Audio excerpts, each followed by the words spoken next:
Okay, here's fascinating. Here's some more of you viewers, and this is what you're saying concerning whether or not Christianity and Islam have the same problem when it comes to manuscript, when it comes to revelation.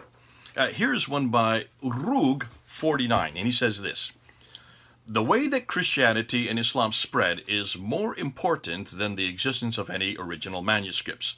Neither religion, that's both Islam and Christianity, would exist today if it had not been embraced by a powerful ruler and propagated by the rulers who succeeded them. And he's putting both Christianity and Islam in the same bag. Morton Simon said, actually answers this. I love it. Thanks, Morton, for because you respond to this right after he says this. He says, "Oh, the irony!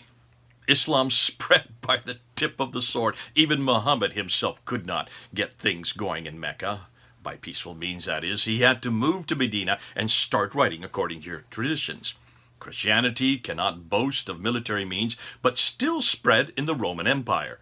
Granted, it became much more popular after Constantine converted, but it was substantial before that. In fact, Constantine would never have converted if it wasn't. So, a comparison between Islam and Christianity will show a very important difference. They are really two different species," he says. "Islam would be forgotten unless backed by violence and oppression. Christianity rests on historical facts, as I and millions of Christians see them. Jesus was crucified and resurrected. It does not rely on political prop-ups or propagation." So, but let me look. There are four things I want to really confront or that try to challenge from what Rug 49 is saying. Thanks, Rug, for doing that, and I think it's great that you come up with these four areas. Let me just hit, first of all, this idea that neither religion would exist today if it had not been embraced by a powerful ruler and propagated by rulers. The idea that both Christianity and Islam would not exist had there not been someone from on top pushing it from above. And I would suggest that what you're doing is you're taking the history of Islam as the traditions tell us, and which it was started from above. It was started by caliphs. It was started by Muhammad, who became a caliph, and Abu Bakr, Umar, Uthman, and Ali, according to traditions. I don't believe that, but nonetheless, it was started by caliphs because we do know that when Islam, even historically speaking, if you look and see how Islam finally was fomented, it was begun by Abdul Malik in 692, and then of course it really took it on its own by the Abbasid Caliphate. So it was the caliph, it was the ruler.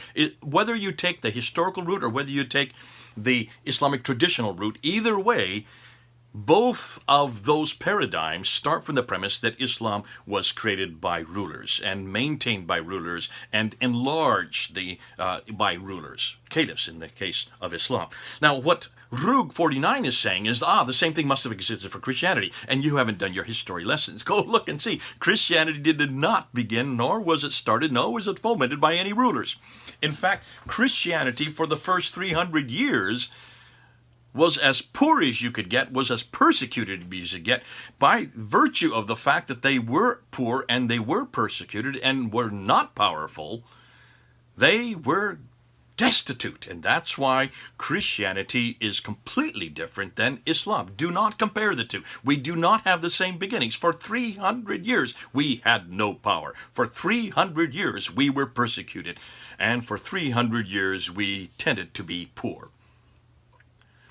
It was only when Constantine, who was emperor, then was converted to Christianity, that then after that, once he brought Christianity and made it, he didn't himself make it the national religion, but soon after it was made the national religion. Only then did suddenly Christianity come with power. And that's where the problems began for Christianity. Because Christianity, if you look at what Jesus said, was never intended to work from power. It was always intended to work from weakness.